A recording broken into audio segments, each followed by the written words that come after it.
नमस्कार दोस्तों, स्वागत है आपका देश दुनिया की बड़ी खबरों में। आज की सबसे बड़ी खबर, सिक्किम में बादल फटने के कारण भारी तबाही, बाढ़ में सेना के 23 जवान लापता, सर्च ऑपरेशन जारी।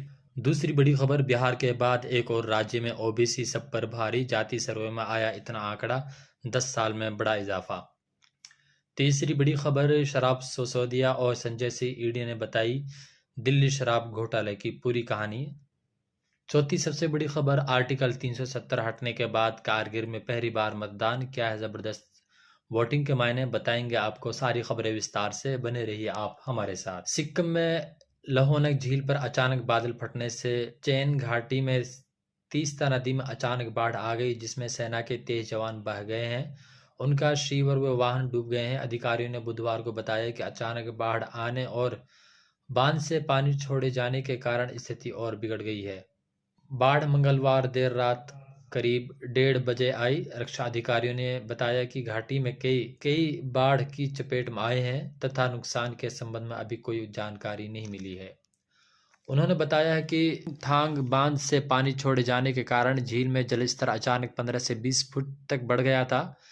अधिकारियों के मुताबिक इसमें सिंगात के पास में बारदांग में खड़े सेना के जवान डूब गए। उन्होंने बताया कि सेना के 23 जवानों के लापता होने की खबर है और 41 वाहन कीचड़ में डूब गए हैं। अधिकारियों के अनुसार तलाश एवं बचाव अभियान।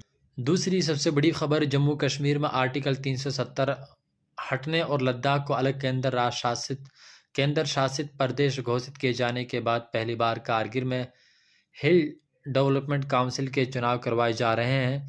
2019 के बाद पहला मौका है जब लद्दाख में चुनाव हो रहे हैं। सुबह से ही मतदान केंद्रों के बाहर लंबी कतारें देखी गई हैं। लद्दाख ऑटोनॉमस हिल डेवलपमेंट काउंसिल कारगिल के इस चुनाव में कांग्रेस 22 सीटों पर जबकि नेशनल कॉन्फ्रेंस 17 सीटों पर चुनाव लड़ रहे हैं।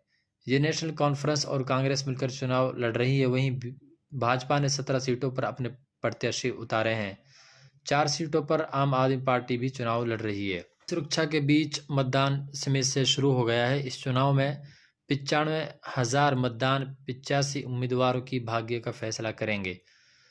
2 घंटे में ही 12% मतदान हो गया था। मतदान को लेकर युवाओं में खासा जोश देखा गया है। मतदान केंद्रों पर फर्स्ट टाइम वोटर्स अपना वोट डालने के बाद बेहद उत्साहित दिखे। लद्दाख के सूचना एवं जनसंपर्क विभाग ने कहा है कि ये देश के भविष्य के निर्माण का अहम कदम है।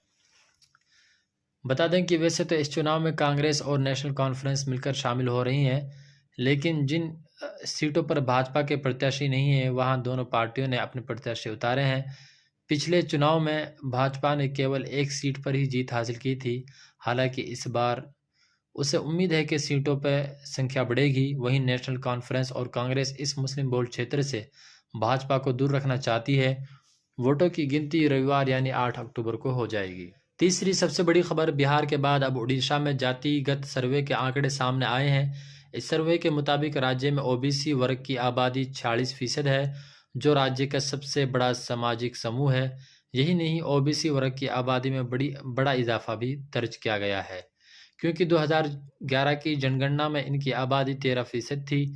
उड़ीसा राज्य पिछड़ा वर्ग आयोग की रिपोर्ट के मुताबिक में 2208 पिछड़ी जातियां हैं। की सदस्य मिताली चिनारा ने कहा है कि ये सर्वे जुलाई में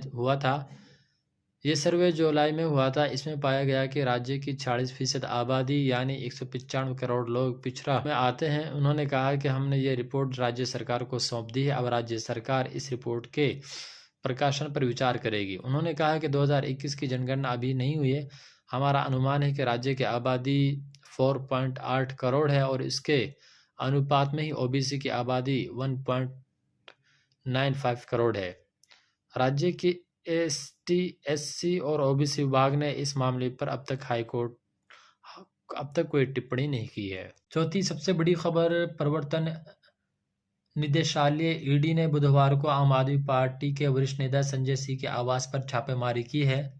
2021-22 की आबकारी नीति में कथित घोटाले से जुड़े मनी लॉन्ड्रिंग केस में केंद्र जांच एजेंसी ने यह कार्रवाई की है। ईडी की ओर से अब तक दायर 5 चार्जशीट में संजय सिंह को आरोपी नहीं बनाया गया है, लेकिन एजेंसी के अधिकारियों ने एक से अधिक बार कहा है कि राज्यसभा सांसद उनके रडार पर हैं।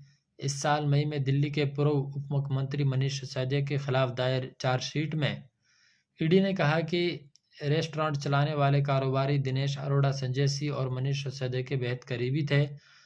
अरोड़ा शराब घोटाले में अहम आरोपी थे और अब सीबीआई और ईडी के गवाह बन चुके हैं।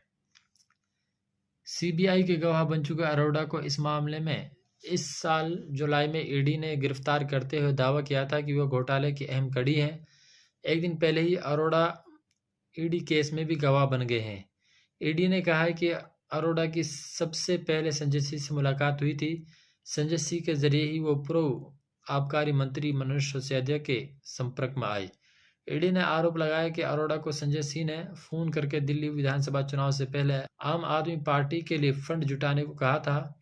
ईडी ने चार्जशीट में कहा कि संजय सिंह के कहने पर अरोड़ा ने रेस्टोरेंट मालिकों से बात की और 82 लाख रुपए के चेक आम आदमी पार्टी के लिए जुटाए।